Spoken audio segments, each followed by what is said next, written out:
ओम शांति 26 मार्च 2025 प्रातः मुरली बाबा कहउछंती मीठे बच्चे तुमे माने बाबांकर हाथ धरिछ सेथिपाई तुमे गृहस्थ व्यवहार रे रही मध्य बाबांकु स्मरण करी करी तम प्रधान रु सतो प्रधान होइछिब। तुमे माने बाबांकर हाथ धरिछ सेथिपाई तुमे माने गृहस्थ व्यवहार रे रही मध्य बाबांकु स्मरण करी करी तम प्रधान रु सतो प्रधान होइछिब। प्रश्न तुम मानक भितरे केउ उत्साह रहिबा दरकार? सिंहासन अधिकारी हेबार उपाय कौन? तुम मानक भितरे केउ उत्साह रहिबा दरकार? सिंहासन अधिकारी हेबार उपाय कौन? उत्तर सबु बेले एही उमंग उत्साह रहू कि ज्ञानर सागर बाबा आमको प्रतिदिन ज्ञान रत्नर थाली भरपूर करी देउछंती। तेणु जेते जेते आमे जोगयुक्त स्थिति रे रहिबा आत्मार बुद्धि कंचन अर्थात पवित्र होइजिब। एही अविनाशी ज्ञान रत्न ही संगरे जाई थाए।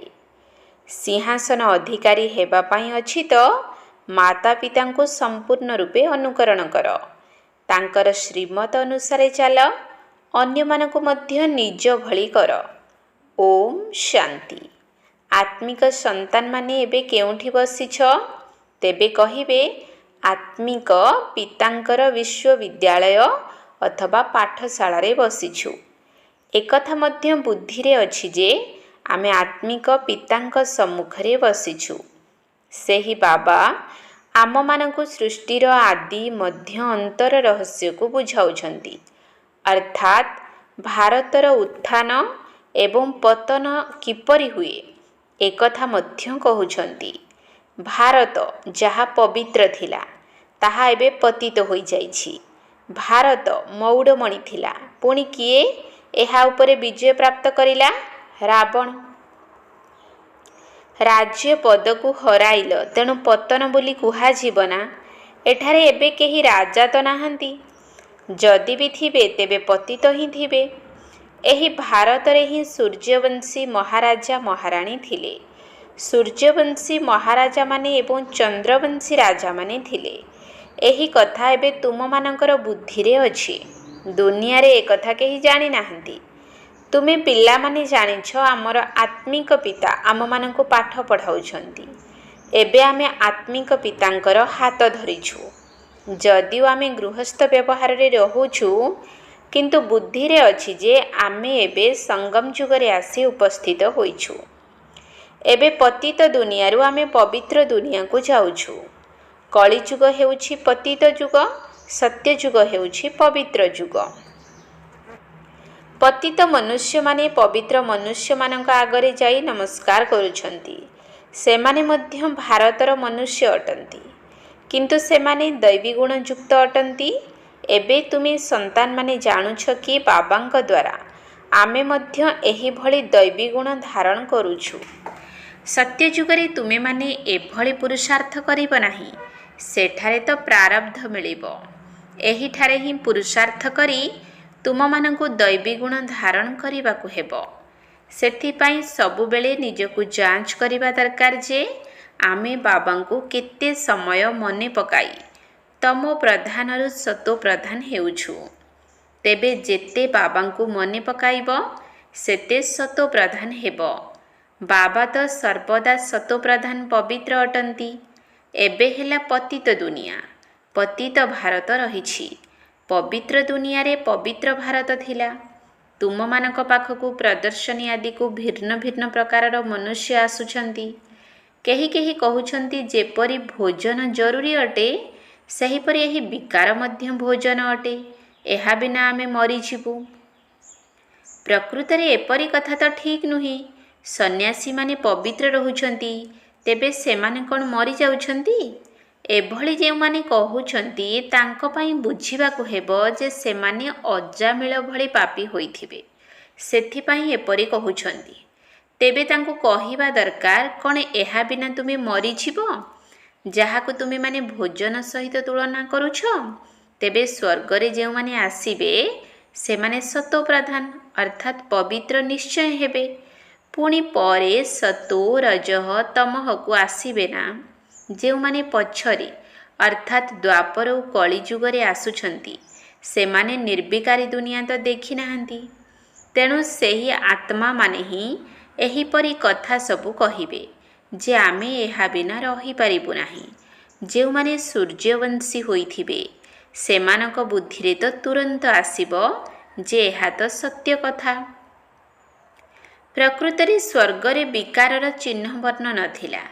एठारे भिन्न भिन्न प्रकारर मनुष्य भिन्न भिन्न प्रकारर कथा कहउछंती। तुमे माने बुझुछ जे किए किए फूल हेबे, केही केही तो कंटा को कंटा ही रही जाती। स्वर्गर नाम हेला फूल बगीचा, एहा हेला कंटार जंगल। कंटा मध्य अनेक प्रकारर थाए ना। एबे तुमे जानुछ आमे फूल हेबाकु जाउछु। प्रकृतरे एही लक्ष्मी नारायण सर्वदा गोलाप फूल अटंती।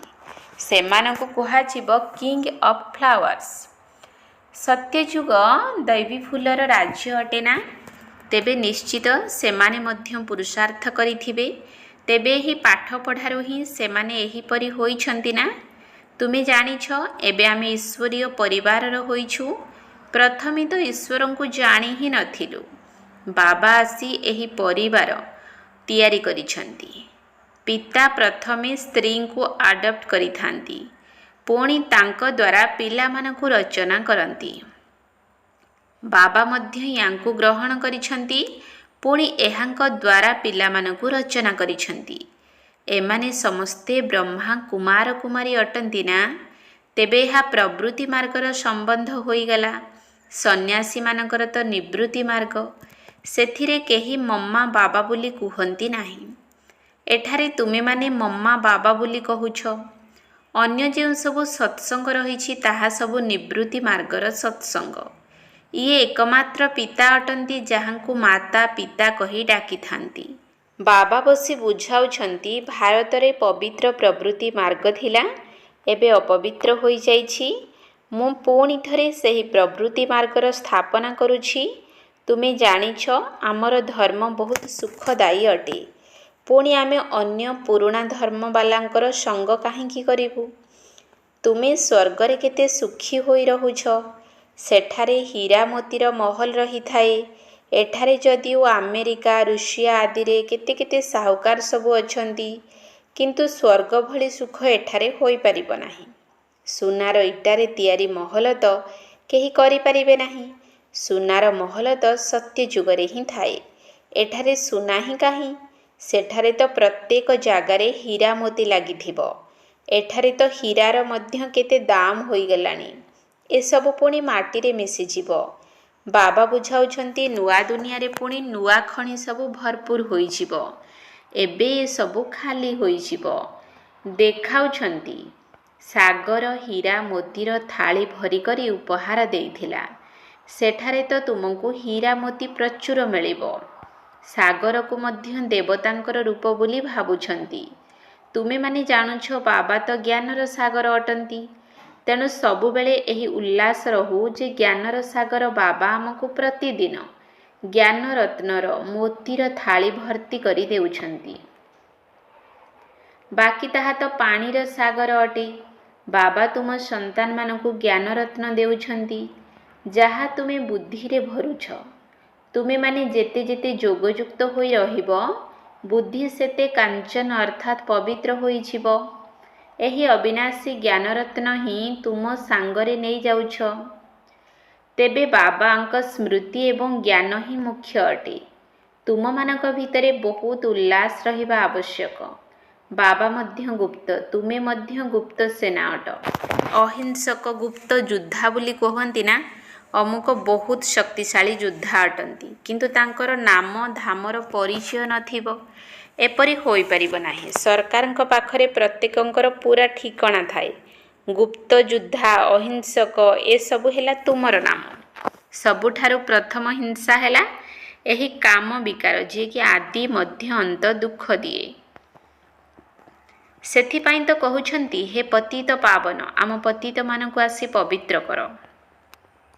पवित्र दुनिया रे जणे भी पतित रही परिबे नाही। एकथा तुमे संतान माने जानिछ। ବାବାଙ୍କଠାରୁ ସମ୍ପତ୍ତି ନେବା ପାଇଁ ଏବେ ହିଁ ଆମେ ଭଗବାନଙ୍କର ସନ୍ତାନ ହୋଇଛୁ। କିନ୍ତୁ ମାୟା ମଧ୍ୟ କମ୍ ନୁହେଁ। ମାୟାର ଏପରି ଗୋଟିଏ ଚାପୁଡ଼ା ଲାଗିଯାଏ ଯାହାକି ଏକଦମ ନର୍ଦ୍ଦମାରେ ପକାଇ ଦିଏ। କାମ ବିକାରରେ ଯେଉଁମାନେ ଲିପ୍ତ ହୁଅନ୍ତି ତାଙ୍କର ବୁଦ୍ଧି ଏକଦମ ଭ୍ରଷ୍ଟ ହୋଇଯାଏ। ବାବା କେତେ ବୁଝାଉଛନ୍ତି, ଦେହଧାରୀଙ୍କ ସହ କୌଣସି ମମତା ରଖ ନାହିଁ। ତୁମକୁ ଏକମାତ୍ର ବାବାଙ୍କ ସହିତ ପ୍ରୀତି ରଖିବାକୁ ହେବ। କୌଣସି ଦେହଧାରୀଙ୍କ ସହିତ ସ୍ନେହ ରଖ ନାହିଁ, ପ୍ରେମ ରଖ ନାହିଁ। ପ୍ରେମ ଯଦି ରଖିବାର ଅଛି ସେହି ବିଚିତ୍ର ଦେହ ରହିତ ବାବାଙ୍କ ସହିତ ରଖ। ବାବା କେତେ ବୁଝାଉଛନ୍ତି ପୁଣି ବି ବୁଝୁନାହାନ୍ତି। ଭାଗ୍ୟରେ ନଥିଲେ ପରସ୍ପରର ଦୈହିକ ଆକର୍ଷଣରେ ବାନ୍ଧି ହୋଇଯାଆନ୍ତି। ବାବା କେତେ ବୁଝାଉଛନ୍ତି, ତୁମେ ମଧ୍ୟ ବିନ୍ଦୁ ରୂପ ଅଟ। ଆତ୍ମା ଏବଂ ପରମାତ୍ମାଙ୍କର ରୂପ ତ ସମାନ। ଆତ୍ମା ଛୋଟ ବଡ଼ ହୋଇନଥାଏ। ଆତ୍ମା ଅବିନାଶୀ ଏବଂ ପ୍ରତ୍ୟେକ ଆତ୍ମାର ପାର୍ଟ ଡ୍ରାମାରେ ନିର୍ଦ୍ଧାରିତ ହୋଇ ରହିଛି। ଏବେ କେତେ ଢେର ମନୁଷ୍ୟ ଅଛନ୍ତି, ପୁଣି 9-10 ଲକ୍ଷ ରହିବେ। ସତ୍ୟଯୁଗ ଆରମ୍ଭରେ ବୃକ୍ଷ କେତେ ଛୋଟ ହୋଇଥାଏ, ପ୍ରଳୟ ତ କେବେ ହୁଏ ନାହିଁ। ତୁମେ ଜାଣିଛ ଏଠାରେ ଯିଏ ବି ମନୁଷ୍ୟ ମାତ୍ରକେ ଅଛନ୍ତି ସେ ସମସ୍ତଙ୍କର ଆତ୍ମା ବ୍ରହ୍ମଲୋକରେ ରହିଥାଏ। ସେମାନଙ୍କର ମଧ୍ୟ ବୃକ୍ଷ ଅଛି। ଯେପରି ମଞ୍ଜି ପକାଯାଏ ସେଥିରୁ ବୃକ୍ଷ ବାହାରିଥାଏ। ପ୍ରଥମେ 2ଟି ପତ୍ର ବାହାରେ। ସେହିପରି ଏହା ମଧ୍ୟ ବେହଦ୍ର ବୃକ୍ଷ ଅଟେ। ସୃଷ୍ଟିଚକ୍ର ଉପରେ ବୁଝାଇବା କେତେ ସହଜ। ବିଚାର କର, ଏବେ ହେଉଛି କଳିଯୁଗ। ସତ୍ୟଯୁଗରେ ଗୋଟିଏ ହିଁ ଧର୍ମ ଥିଲା। ତେବେ ସେଠାରେ କେତେ ଅଳ୍ପ ମନୁଷ୍ୟ ଥିବେ। ଏବେ କେତେ ମନୁଷ୍ୟ, କେତେ ଧର୍ମ ରହିଛି। ଏତେ ସବୁ ଆତ୍ମା ଯେଉଁମାନେ ସୃଷ୍ଟି ଆରମ୍ଭରୁ ନଥିଲେ ସେମାନେ ପୁଣି କେଉଁଠାକୁ ଯିବେ? ସମସ୍ତେ ଆତ୍ମାମାନେ ପରମଧାମକୁ ଚାଲିଯିବେ। ତୁମମାନଙ୍କ ବୁଦ୍ଧିରେ ଏବେ ସାରା ଜ୍ଞାନ ଅଛି। ଯେପରି ବାବା ଜ୍ଞାନର ସାଗର ସେହିପରି ତୁମକୁ ମଧ୍ୟ କରୁଛନ୍ତି। ତୁମେ ପାଠ ପଢ଼ି ଏହି ପଦ ପାଉଛ। ବାବା ସ୍ୱର୍ଗର ରଚୟିତା ଅଟନ୍ତି। ତେଣୁ ସ୍ୱର୍ଗର ସମ୍ପତ୍ତି ଭାରତବାସୀଙ୍କୁ ହିଁ ଦେଉଛନ୍ତି। ବାକି ଅନ୍ୟ ସମସ୍ତଙ୍କୁ ଘରକୁ ଫେରାଇ ନେଇ ଯାଉଛନ୍ତି। ବାବା କହୁଛନ୍ତି, ମୁଁ ତୁମମାନଙ୍କୁ ରାଜଯୋଗର ପାଠ ପଢ଼ାଇବା ପାଇଁ ଆସିଛି। ତୁମେମାନେ ଯେତେ ପୁରୁଷାର୍ଥ କରିବ ସେତେ ଉଚ୍ଚ ପଦ ପାଇବ। ଯେତେ ଶ୍ରୀମତରେ ଚାଲିବ ସେତେ ଶ୍ରେଷ୍ଠ ହେବ। ତେବେ ସବୁକିଛି ପୁରୁଷାର୍ଥ ଉପରେ ନିର୍ଭର କରୁଛି। ମମ୍ମା ବାବାଙ୍କ ସିଂହାସନର ଅଧିକାରୀ ହେବାକୁ ହେଲେ ସମ୍ପୂର୍ଣ୍ଣ ରୂପରେ ମମ୍ମା ବାବାଙ୍କୁ ଅନୁକରଣ କରିବାକୁ ହେବ। ସିଂହାସନ ଅଧିକାରୀ ହେବା ପାଇଁ ହେଲେ ତାଙ୍କର ଚଳଣି ଅନୁସାରେ ଚାଲିବାକୁ ହେବ। ଅନ୍ୟମାନଙ୍କୁ ମଧ୍ୟ ନିଜ ଭଳି କର। ବାବା ଅନେକ ପ୍ରକାରର ଉପାୟମାନ କହୁଛନ୍ତି। କେବଳ ବ୍ୟାଜ ଦ୍ୱାରା ମଧ୍ୟ ତୁମେ କାହାକୁ ଭଲ ଭାବରେ ବସି ବୁଝାଇ ପାରିବ। ପୁରୁଷୋତ୍ତମ ମାସ ହେଲେ ବାବା କୁହନ୍ତି, ଚିତ୍ର ମାଗଣାରେ ଦେଇଦିଅ। କୁହ, ବାବା ଉପହାର ରୂପରେ ଦେଉଛନ୍ତି। ପଇସା ହାତକୁ ଆସିଲେ ନିଶ୍ଚିତ ବୁଝିଯିବେ ଯେ ବାବାଙ୍କର ମଧ୍ୟ ଖର୍ଚ୍ଚ ହୋଇଥିବ। ତେଣୁ ନିଶ୍ଚିତ ଶୀଘ୍ର ପଠାଇ ଦେବେ। ଘର ତ ଗୋଟିଏ ନା, ବାବା ସେବାକେନ୍ଦ୍ରମାନଙ୍କୁ କହୁଛନ୍ତି। ଏହି ଟ୍ରାନ୍ସଲାଇଟ୍ର ଚିତ୍ର ପ୍ରଦର୍ଶନୀ ହେଲେ କେତେ ଦେଖିବାକୁ ଆସିବେ। ତେବେ ଏହା ପୁଣ୍ୟର କାମ ହେଲା ନା। ବାବା ମନୁଷ୍ୟମାନଙ୍କୁ କଣ୍ଟାରୁ ଫୁଲ, ପାପ ଆତ୍ମାରୁ ପୁଣ୍ୟ ଆତ୍ମା କରୁଛନ୍ତି। ଏହାକୁ ବିହଙ୍ଗ ମାର୍ଗର ସେବା କୁହାଯାଏ। ପ୍ରଦର୍ଶନୀରେ ଷ୍ଟଲ୍ ନେଲେ ବହୁତ ବୁଝିବା ପାଇଁ ଆସିଥାନ୍ତି। ଏଥିରେ ଖର୍ଚ୍ଚ କମ୍ ହୋଇଥାଏ। ତୁମେ ଏଠାକୁ ଆସୁଛ ବାବାଙ୍କଠାରୁ ସ୍ୱର୍ଗର ରାଜ୍ୟପଦ କିଣିବା ପାଇଁ। ତେବେ ପ୍ରଦର୍ଶନୀକୁ ମଧ୍ୟ ସ୍ୱର୍ଗର ରାଜପଦ କିଣିବା ପାଇଁ ଆସିବେ। ଏହା ହାଟ ଅଟେ ନା। ବାବା କହୁଛନ୍ତି, ଏହି ଜ୍ଞାନ ଦ୍ୱାରା ତୁମକୁ ବହୁତ ସୁଖ ମିଳିବ। ସେଥିପାଇଁ ଭଲ ଭାବରେ ପାଠ ପଢ଼ି ପୁରୁଷାର୍ଥ କରି ପୁରା ପାସ୍ ହେବା ଆବଶ୍ୟକ। ବାବା ହିଁ ବସି ନିଜର ଏବଂ ରଚନା ଅର୍ଥାତ୍ ସୃଷ୍ଟିର ଆଦି ମଧ୍ୟ ଅନ୍ତର ପରିଚୟ ଦେଉଛନ୍ତି। ଅନ୍ୟ କେହି ଏହି ପରିଚୟ ଦେଇପାରିବେ ନାହିଁ। ଏବେ ବାବାଙ୍କ ଦ୍ୱାରା ତୁମେ ତ୍ରିକାଳଦର୍ଶୀ ହେଉଛ। ବାବା କହୁଛନ୍ତି, ମୁଁ ଯିଏ ଯେପରି ଅଟେ ମୋତେ ଯଥାର୍ଥ ଭାବରେ କେହି ଜାଣିନାହାନ୍ତି। ତୁମମାନଙ୍କ ଭିତରେ ମଧ୍ୟ କ୍ରମାନୁସାରେ ଅଛନ୍ତି। ଯଦି ଯଥାର୍ଥ ଭାବରେ ଜାଣିଥାନ୍ତେ ତେବେ କେବେ ବାବାଙ୍କୁ ଛାଡ଼ି ନଥାନ୍ତେ। ଏହା ପାଠପଢ଼ା ଅଟେ। ଭଗବାନ ବସି ପାଠ ପଢ଼ାଉଛନ୍ତି। କହୁଛନ୍ତି, ମୁଁ ତୁମର ଆଜ୍ଞାକାରୀ ସେବାଧାରୀ ଅଟେ। ପିତା ଏବଂ ଶିକ୍ଷକ ଦୁହେଁ ଆଜ୍ଞାକାରୀ ସେବାଧାରୀ ହୋଇଥାନ୍ତି। ଡ୍ରାମାରେ ମୋର ପାର୍ଟ ହିଁ ଏହିପରି ଅଛି ଯେ ପୁଣି ସମସ୍ତଙ୍କୁ ସାଥିରେ ନେଇଯିବି। ତେଣୁ ଶ୍ରୀମତରେ ଚାଲି ସମ୍ମାନର ସହିତ ପାସ୍ କରିବା ଦରକାର। ଏହି ପାଠପଢ଼ା ତ ବହୁତ ସହଜ। ସବୁଠାରୁ ବୁଢ଼ା ତ ଏହି ଶିକ୍ଷାଦାତା ଶିକ୍ଷକ ଅଟନ୍ତି। ଶିବ ବାବା କହୁଛନ୍ତି, ମୁଁ ବୁଢ଼ା ନୁହେଁ। ଆତ୍ମା କେବେ ବୁଢ଼ୀ ହୁଏ ନାହିଁ, ବାକି ପଥର ବୁଦ୍ଧି ହୋଇଯାଇଥାଏ। ମୋର ତ ପାରସ ବୁଦ୍ଧି ସବୁବେଳେ ହିଁ ଥାଏ। ସେଥିପାଇଁ ତ ତୁମମାନଙ୍କୁ ପାରସ ବୁଦ୍ଧି ଅର୍ଥାତ୍ ପବିତ୍ର ବୁଦ୍ଧି କରିବା ପାଇଁ ଆସିଛି। ମୁଁ ଏହିଭଳି କଳ୍ପ କଳ୍ପ ଆସେ, ଅଗଣିତ ଥର ତୁମକୁ ପାଠ ପଢ଼ାଉଛି, ତଥାପି ବି ତୁମେ ଭୁଲି ଯାଉଛ। ସତ୍ୟଯୁଗରେ ଏହି ଜ୍ଞାନର ଆବଶ୍ୟକତା ହିଁ ନଥାଏ। କେତେ ଭଲ ଭାବରେ ବାବା ବୁଝାଉଛନ୍ତି। ଏଭଳି ବାବାଙ୍କୁ ପୁଣି ଛାଡ଼ପତ୍ର ଦେଇ ଦେଉଛନ୍ତି। ତେଣୁ କୁହାଯାଏ, ମହାମୂର୍ଖ ଦେଖିବାର ଅଛି ତ ଏଠାକୁ ଆସି ଦେଖ। ଏଭଳି ବାବା ଯାହାଙ୍କଠାରୁ ସ୍ୱର୍ଗର ସମ୍ପତ୍ତି ମିଳୁଛି, ତାଙ୍କୁ ମଧ୍ୟ ଛାଡ଼ି ଦେଉଛନ୍ତି।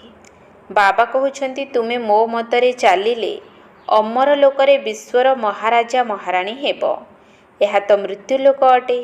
ପିଲାମାନେ ଜାଣିଛନ୍ତି ଆମେ ହିଁ ପୂଜ୍ୟ ଦେବୀ ଦେବତା ଥିଲୁ। ଏବେ ଆମେ କ'ଣ ହୋଇଯାଇଛୁ? ପତିତ ଭିକାରୀ। ଏବେ ପୁଣି ଆମେ ହିଁ ରାଜକୁମାର ହେବାକୁ ଯାଉଛୁ। ତେବେ ସମସ୍ତଙ୍କର ଏକାଭଳି ପୁରୁଷାର୍ଥ ତ ହୋଇପାରିବ ନାହିଁ। କେହି କେହି ଭାଙ୍ଗି ପଡ଼ୁଛନ୍ତି, କେହି ଟ୍ରେଟର ହୋଇଯାଉଛନ୍ତି। ଏଭଳି ଟ୍ରେଟର ବି ବହୁତ ଅଛନ୍ତି, ଯାହାଙ୍କ ସଙ୍ଗେ କଥା ମଧ୍ୟ ହେବା ଉଚିତ ନୁହେଁ। ଯଦି ଜ୍ଞାନର କଥା ବ୍ୟତୀତ ଅନ୍ୟ କୌଣସି କଥା ପଚାରିବେ, ତେବେ ବୁଝିନିଅ ଯେ ଏସବୁ ଶୈତାନୀ କଥା।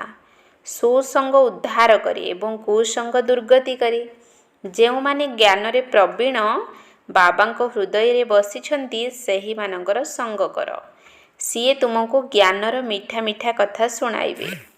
ଆଚ୍ଛା, ମିଠା ମିଠା ଶିଖିଲ ଧେ ସେବାଧାରୀ, ବିଶ୍ୱାସୀ, ଆଜ୍ଞାକାରୀ ସନ୍ତାନମାନଙ୍କ ପ୍ରତି ମାତା ପିତା ବାପଦାଦାଙ୍କର ମଧୁର ସ୍ନେହ ସମ୍ପନ୍ନ ଶୁଭେଚ୍ଛା ଏବଂ ସୁପ୍ରଭାତ।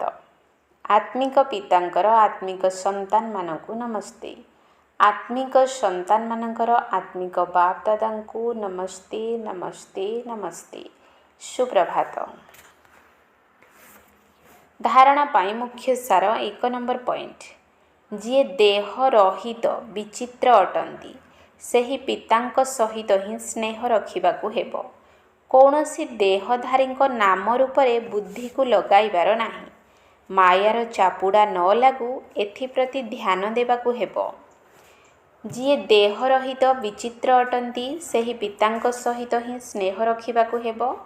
କୌଣସି ଦେହଧାରୀଙ୍କ ନାମ ରୂପରେ ବୁଦ୍ଧିକୁ ଲଗାଇବାର ନାହିଁ। ମାୟାର ଚାପୁଡ଼ା ନ ଲାଗୁ, ଏଥିପ୍ରତି ଧ୍ୟାନ ଦେବାକୁ ହେବ। 2 ନମ୍ବର ପଏଣ୍ଟ।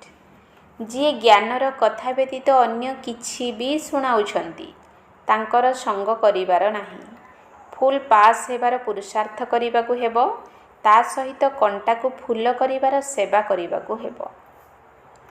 ଯିଏ ଜ୍ଞାନର କଥା ବ୍ୟତୀତ ଅନ୍ୟ କିଛି ବି ଶୁଣାଉଛନ୍ତି, ତାଙ୍କର ସଙ୍ଗ କରିବାର ନାହିଁ। ଫୁଲ୍ ପାସ୍ ହେବାର ପୁରୁଷାର୍ଥ କରିବାକୁ ହେବ। ତା ସହିତ କଣ୍ଟାକୁ ଫୁଲ କରିବାର ସେବା କରିବାକୁ ହେବ। ବରଦାନ। ଏକମାତ୍ର ବାବା, ଦ୍ୱିତୀୟ କେହି ନୁହେଁ। ଏହି ସ୍ମୃତି ଆଧାରରେ ବନ୍ଧନମୁକ୍ତ ଯୋଗଯୁକ୍ତ ହୁଅ। ଏକମାତ୍ର ବାବା, ଦ୍ୱିତୀୟ କେହି ନୁହେଁ। ଏହି ସ୍ମୃତି ଆଧାରରେ ବନ୍ଧନମୁକ୍ତ ଯୋଗଯୁକ୍ତ ହୁଅ। ଏବେ ଘରକୁ ଯିବାର ସମୟ, ସେଥିପାଇଁ ବନ୍ଧନମୁକ୍ତ ଏବଂ ଯୋଗଯୁକ୍ତ ହୁଅ। ବନ୍ଧନମୁକ୍ତ ଅର୍ଥାତ୍ ଢିଲା ପୋଷାକ, ଟାଇଟ୍ ନୁହେଁ। ଆଦେଶ ମିଳିବା ମାତ୍ରକେ ଗୋଟିଏ ସେକେଣ୍ଡ ଭିତରେ ବୁଦ୍ଧି ବାବାଙ୍କ ପାଖକୁ ଚାଲି ଯାଉଥିବ। ଏହିଭଳି ବନ୍ଧନମୁକ୍ତ ଏବଂ ଯୋଗଯୁକ୍ତ ହେବାର ବରଦାନ ପ୍ରାପ୍ତ କରିବା ପାଇଁ ସର୍ବଦା ଏହି ପ୍ରତିଜ୍ଞା ସ୍ମୃତିରେ ରହୁ ଯେ ଏକମାତ୍ର ବାବା, ଦ୍ୱିତୀୟ କେହି ନୁହେଁ। କାହିଁକି ନା ଘରକୁ ଯିବା ପାଇଁ ବା ସତ୍ୟଯୁଗୀ ରାଜ୍ୟକୁ ଆସିବା ପାଇଁ ଏହି ପୁରୁଣା ଶରୀରକୁ ଛାଡ଼ିବାକୁ ପଡ଼ିବ। ତେଣୁ ଚେକ୍ କର, ଏହିଭଳି ସଦା ପ୍ରସ୍ତୁତ ଆତ୍ମା ହେଲଣି ନା ଏବେ ପର୍ଯ୍ୟନ୍ତ ମଧ୍ୟ କିଛିଟା ବନ୍ଧନ ବାକି ରହିଛି? ଏହି ପୁରୁଣା ଶରୀର ରୂପୀ ବସ୍ତ୍ର ଟାଇଟ୍ ନାହିଁ ତ? ସ୍ଲୋଗାନ। ବ୍ୟର୍ଥ ସଂକଳ୍ପ ରୂପୀ ଅଧିକ ଭୋଜନ ନ କରିଲେ ମୋଟାପଣିଆର ବେମାରୀରୁ ମୁକ୍ତ ହୋଇଯିବ। ବ୍ୟର୍ଥ ସଂକଳ୍ପ ରୂପୀ ଅଧିକ ଭୋଜନ ନ କରିଲେ ମୋଟାପଣିଆରୁ ବିମାରୀରୁ ମୁକ୍ତ ହୋଇଯିବ। ଅବ୍ୟକ୍ତି ଇଶାରା ସତ୍ୟତା ଏବଂ ସଭ୍ୟତା ରୂପୀ ସଂସ୍କୃତିକୁ ଆପଣାଅ। 26 ନମ୍ବର ପଏଣ୍ଟ। ବାବାଙ୍କର ସବୁଠାରୁ ଭଲ ଜିନିଷ ହେଲା ସତ୍ୟତା। ସେଥିପାଇଁ ଭକ୍ତିରେ ମଧ୍ୟ କୁହାଯାଏ ଭଗବାନ ହିଁ ସତ୍ୟ ଅଟନ୍ତି। ସବୁଠାରୁ ଭଲ ଜିନିଷ ହେଲା ସତ୍ୟତା। କାହିଁକି ନା ଯାହା ପାଖରେ ସତ୍ୟତା ଥାଏ ତାଙ୍କ ପାଖରେ ନିର୍ମଳତା ରହିଥାଏ। ସେ କ୍ଲିନ୍ ଏବଂ କ୍ଲିଅର ହୋଇ ରହିଥାନ୍ତି। ତେଣୁ ସତ୍ୟତାର ବିଶେଷତାକୁ କେବେ ହେଲେ ବି ଛାଡ଼ ନାହିଁ। ସତ୍ୟତାର ଶକ୍ତି ଏକ ଲିଫ୍ଟର କାମ କରିଥାଏ। ଓମ୍ ଶାନ୍ତି।